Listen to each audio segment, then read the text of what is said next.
Hola, queridos hermanos, es una alegría poder volver a juntarnos y en esta reunión de estudio y oración hoy vamos a tener a Eduardo Cartea Milios, que nos va a hablar sobre Ageo. Ageo es un profeta menor que él después va a contarles la época y todo, un estudio muy interesante. Son 4 miércoles que va a estar Eduardo hablándonos de Ageo. Si ustedes pueden, abran sus Biblias en Ageo y acompañen. Él nos va a dar un contexto histórico de la situación, pero algo muy clarificador y con enseñanzas bíblicas para cada uno de nosotros. Respecto a los pedidos de oración, tenemos que dar gracias por Emilia, que dio negativo, dar gracias porque Claudia y Susana también, aunque están haciendo, ellas son enfermeras en el Hospital Rofo, están haciendo su aislamiento, han dado negativos del COVID, pero nos alertan los hermanos que están cerca y en los hospitales, la situación es muy crítica, cuidémonos, por favor. Tratemos de evitar los contactos, de salir, usemos tapabocas y estemos lo menos posible en contacto con terceros, hasta que esto pase. Y mientras tanto, nos gozamos en la palabra de Dios y en las cosas que el Señor tiene preparadas para nosotros. Así que vamos a poner estos pedidos de oración, también por la salud de los hermanos mayores, aquellos que no pueden salir, por la situación económica de algunos que están sin trabajo. La iglesia sigue ayudando a hermanas y hermanos y a prójimos, gente que no viene a la iglesia, pero que tiene necesidad, porque estamos para eso. Los cristianos tenemos que hacer como dijo el Señor. Él dijo que vino a dar buenas nuevas a los pobres, a los oprimidos. Y nosotros no solo tenemos que llevarle el mensaje, sino también nuestra ayuda práctica, nuestra comunión para con ellos. Tengamos estos pedidos de oración presentes y dando gracias al Señor por la contestación de sus oraciones. Pidamos que consuele también el hogar de Miguel y su esposa, que han perdido al suegro Miguel, al papá de su esposa, y pedamos que el Señor también esté con cada uno de nosotros. Y vamos a disponernos a escuchar la palabra de Dios y que estos estudios puedan ser de bendición para cada uno de nosotros. Un gusto grande estar con ustedes, queridos hermanos, en este día, compartiendo este espacio virtual para estudiar juntos la palabra del Señor. Agradezco el privilegio que me dan de poder hacerlo. Quisiera considerar con ustedes un breve estudio en torno a la profecía de Ageo, un tema que lamentablemente no se estudia muy a menudo, pero que sin embargo contiene un mensaje tan actual como hace 2500 años para el creyente y para la iglesia de hoy. Permíteme hablarle primero algo sobre la importancia del estudio de la profecía. Los libros proféticos incluidos en el canon de las Escrituras son no solo palabra de Dios, inspirada, inerrante, autoritativa, como toda la palabra de Dios, sino también, como ella misma dice, útil para enseñar, para redarguir, es decir, para reprender, para corregir e instruir, para educar al creyente en justicia, es decir, cómo vivir una vida de rectitud delante de Dios. Las profecías del Antiguo Testamento, escritas originalmente para el pueblo de Israel, fueron también escritas sin duda para nuestra enseñanza, para la Iglesia del Señor, y todas ellas contienen un mensaje vital para nuestras vidas, y tan actual que no solo predice acontecimientos futuros, sino que además es una fuente de enseñanza personal para hoy. Es el mensaje que Dios ha dejado para hacernos ver sus propósitos, para hacernos ver sus demandas. Demandas de vivir vidas santas, rectas, comprometidas y ajustadas a su voluntad. El libro que vamos a considerar en este día, el de la profecía de Ageo, tiene ya, como decíamos, 2500 años de antigüedad. Pero como toda la Biblia, mantiene su vigencia sin pasar de moda, sin menguar en sus exigencias, ni tampoco en sus maravillosas promesas. Es uno de los llamados profetas menores, por la extensión de su escrito, nada más que por eso. Me gustó mucho una denominación que empleó nuestro querido hermano Mariano Laudonio en su estudio a Joel, que seguramente ustedes han disfrutado, donde él dice que sería mejor llamarles breves en vez de menores. Y efectivamente hace más justicia que el título común de profetas menores. Bueno, Ageo, salvo Abdías, es el más breve de los breves. El mensaje de Ageo, aunque dicho con el sentimiento a su pueblo de fraternal exhortación, es conciso, es directo, honesto, emocionante, valiente y obviamente cargado de espiritualidad práctica. Es un mensaje divino, dado a través de este instrumento que Dios levantó en aquel tiempo, pero que tiene vigencia para todos los tiempos, hoy más que nunca. Parece como si Ageo estuviera escribiendo a la iglesia de hoy, al creyente de hoy, a usted, a mí, a su iglesia, a mi iglesia. ¿Y esto por qué? Porque vivimos, espiritualmente hablando, una época muy parecida a la época de Ageo. El mensaje de Ageo es un mensaje que invita a la reflexión. Una de las frases que repite hasta 5 veces en esta breve profecía es esta frase: meditad bien sobre vuestros caminos, dice Dios.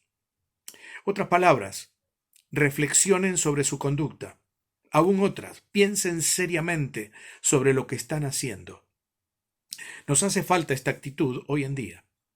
Vivimos en un torbellino de actividad, de una vorágine que no invita a la quietud, a la reflexión, a una reflexión profunda, a revisar lo hecho, las conductas, lo que Ageo llama los caminos. Meditad sobre vuestros caminos. Esos caminos que vamos haciendo en nuestra andadura diaria. Pensar en las prioridades de la vida. Todo eso nos invita esta profecía de Ageo. Tal vez en esta época de cuarentena Dios nos invitó a reflexionar un poco y tal vez hemos podido entender, muchas veces estamos corriendo tras un arco iris, como dice la canción.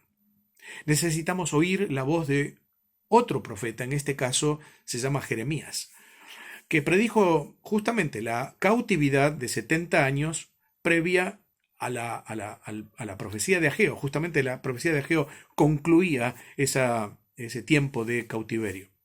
Y Jeremías le exhortaba al pueblo diciendo este mensaje: paraos en los caminos, en vuestra vida, y mirad y preguntad por las sendas antiguas, cuál sea el buen camino, y andad por él, y hallaréis descanso para vuestra alma.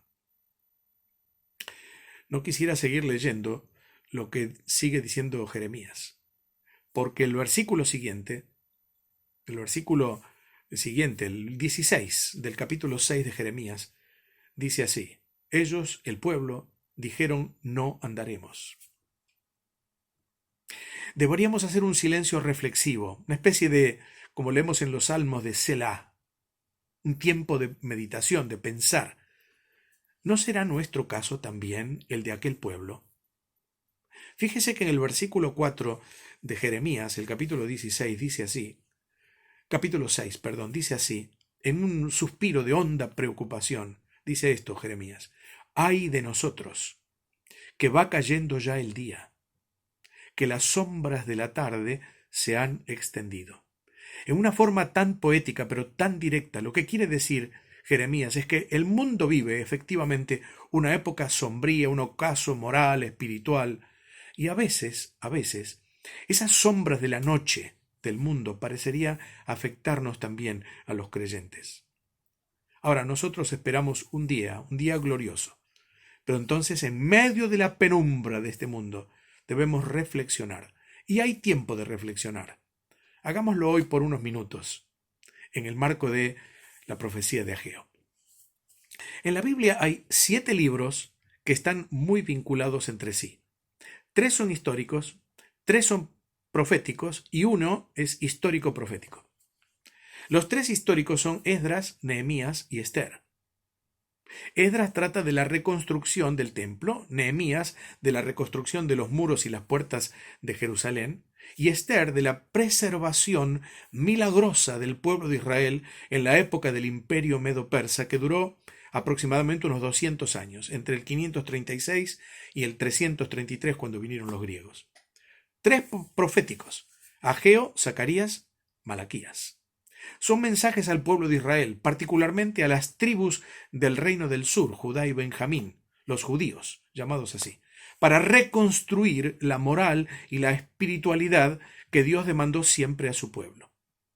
Y uno es histórico, un libro histórico-profético, y este es el libro de Daniel, cuya primera parte, la parte histórica, la segunda es la parte profética, habla de aquellos jóvenes que habían sido llevados por Nabucodonosor a Babilonia, y especialmente la vida de Daniel durante el imperio babilónico y el imperio medo-persa, por lo menos parte de él. La época es el siglo VI antes de Cristo, la época de Ageo. Hacía 70 años que habían sido llevados por Nabucodonosor a Babilonia, esto entre el 587 y el 606 antes de Cristo, ahí comenzó el cautiverio. Ese rey, el primer emperador del período conocido como los tiempos de los gentiles, explicado así en el libro de Daniel, no solo llevó cautivos a gran parte del pueblo de Judá, y entre ellos, como decíamos, a jóvenes como Daniel y sus compañeros, lo más selecto del pueblo, sino que además también había saqueado y quemado el templo de Jerusalén, el templo edificado por Salomón. Jeremías, como dijimos, había profetizado no solamente el cautiverio, sino también el retorno después de 70 años. Así dice Jeremías 25:11, leo: «Toda esta tierra será puesta en ruinas y en espanto, y servirán estas naciones al rey de Babilonia 70 años. Y cuando sean cumplidos los 70 años, dice Jeremías, inspirado por Dios, castigaré al rey de Babilonia y a aquella nación por su maldad, ha dicho Jehová, y a la tierra de los caldeos, y la convertiré en desiertos para siempre». Obviamente, así sucedió. En el año 539 antes de Cristo, Ciro, el persa, derrotó a Babilonia, y al año siguiente, en el año 538, promulgó el edicto de que todos los extranjeros llevados a Babilonia en cautiverio podían regresar a sus tierras. Ciro fue un hombre muy interesante, porque Dios le preparó para que permitiera volver al pueblo después de los 70 años de cautividad. Isaías, 200 años antes, lo había profetizado por su mismo nombre. Dice la palabra de Dios en 44:8 de Isaías: «Ciro, dice Dios, es mi pastor, y cumplirá todo lo que yo quiero. Al decir a Jerusalén, serás edificada, y al templo serás fundado». En 45:1 dice: «Así dice Jehová a su ungido». Fíjese la palabra que utiliza: a Ciro, al cual tomé yo por su mano derecha para sujetar naciones delante de él y desatar lomos de reyes, para abrir delante de él puertas, y las puertas no se cerrarán. Pasaron los 70 años y unos 50.000 judíos, entre ciudadanos y esclavos, retornaron a la tierra a través de un desierto pedregoso, peligroso. Tal vez se refiere solamente a los varones, era la costumbre en aquel momento.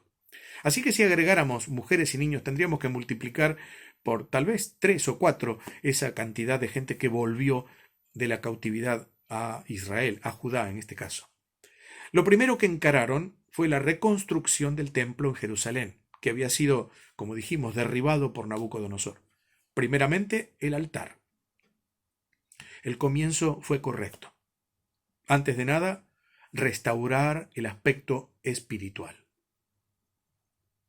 El regreso y la tarea fue dirigida por mano de dos grandes líderes del pueblo. Uno, Zorobabel, el gobernador, al que también en Esdras 1:8 se le llama Sesbazar, probablemente el nombre que le cambiaron en Babilonia. Un príncipe del pueblo, de descendencia de David, y fíjese, un antecesor de Jesús. Uno lo puede mirar en la genealogía del Señor Jesucristo en Mateo capítulo 1. El otro, un destacado líder espiritual, fue el sacerdote Josué. En hebreo, el mismo nombre de Jesús, que significa Salvador. Probablemente el hijo de otro sacerdote llamado Josué, que fue llevado en cautiverio a Babilonia 70 años antes.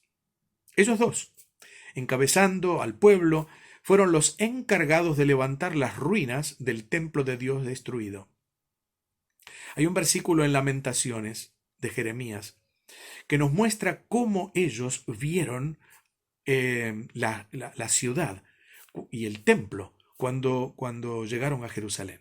Fíjese lo que dice, 4:1 de Lamentaciones. cómo se ha ennegrecido el oro, cómo el buen oro ha perdido su brillo. Las piedras del santuario están esparcidas por las encrucijadas de todas las calles. Qué tristeza ver el templo así, el lugar de la morada de Dios, el lugar de la reunión, de la comunión del pueblo, el lugar de la adoración, del sacrificio, verlo así, destruido. Así que necesitaban reconstruirlo, y esa tarea les llevó 20 años. Claro, el comienzo fue lleno de entusiasmo, aunque los mayores, con la nostalgia de haber conocido el gran templo de Salomón, ahora destruido, lloraban. Los jóvenes estaban felices de poder reconstruirlo, aunque era un templo finalmente mucho más modesto que, por supuesto, que el de Salomón. Pero los ancianos lloraban nostálgicamente. Déjeme reflexionar en esto. Siempre hay tendencia de pensar que todo tiempo pasado fue mejor, que hay siervos de Dios que son insustituibles. Es cierto, con mucho respeto, consideración, gratitud, los recordamos. Pero mira lo que dice un eximio expositor de la palabra llamado Frederick Tadford. Algo muy interesante.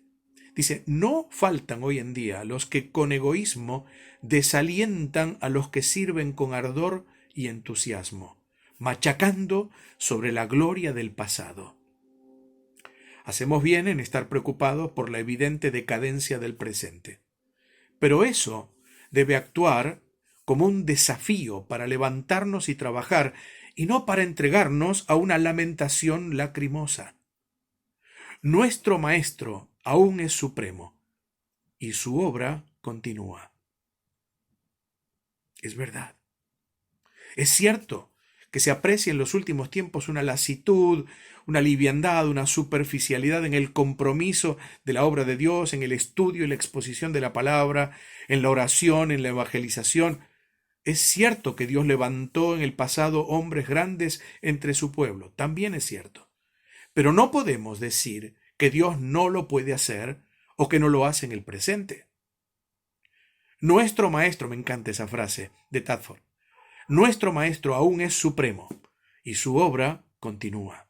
Continúa en usted y en mí, en su iglesia y en la mía, en el pueblo de Dios del presente. Y Dios siempre tendrá hombres y mujeres fieles que sean capacitados con su poder para continuarla con entusiasmo y con fidelidad.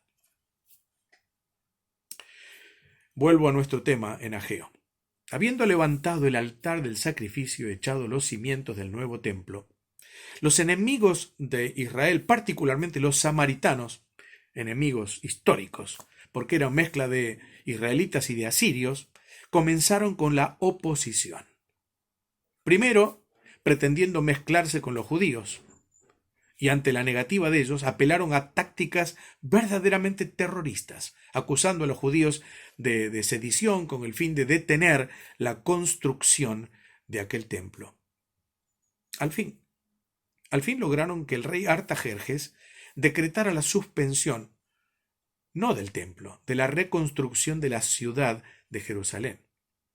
Pero aunque finalmente ese decreto nunca fue promulgado, los judíos, preocupados más por sus intereses personales que por la casa de Dios, suspendieron la obra por 15 largos años, demostrando la depresión y la apatía espiritual que había ganado sus corazones. Finalmente, ya en el trono Darío Istapes, así se le conoce, mencionado en Ageo 1:1, y animados por los mensajes de justamente este profeta Ageo y Zacarías, y en medio de un verdadero avivamiento espiritual, se reanudó la tarea del templo que concluyó en el año 515 a.C.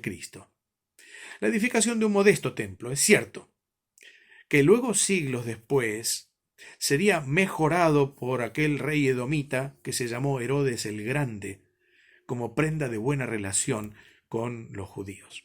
Así que los mensajes de Ageo fueron el acicate que usó Dios para que el pueblo abriera sus ojos, para que viera su condición, para que se dispusieran nuevamente a servir al Señor en la reconstrucción del templo. Fíjese que en 24 días el panorama cambió. El primer mensaje fue dado el primer día del mes sexto, Ageo 1:1.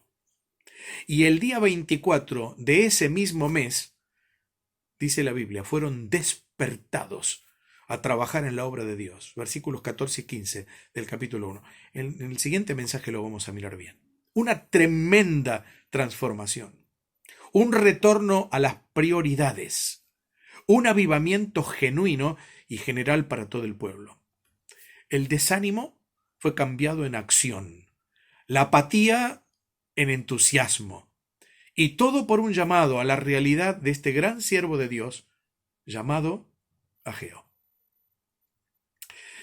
El profeta va a pronunciar 4 mensajes que se presentan en los 2 capítulos de su corto libro, de su corta profecía. El primer mensaje en el capítulo 1 y los 3 siguientes en el capítulo 2, breves mensajes, contundentes, precisos, llenos de ardor espiritual. Cada uno de esos mensajes comienza, y es muy fácil distinguirlos, con una frase: vino palabra de Jehová. Por supuesto, una revelación de Dios directa a ese profeta. El primer mensaje, capítulo 1, versículos 1 al 15, es un llamado a la reconstrucción. El segundo mensaje, capítulo 2, versículos 1 al 9, un llamado a la firmeza. Capítulo 3, tercer mensaje, el capítulo 2, versículo 10 al 19, un llamado a la santidad.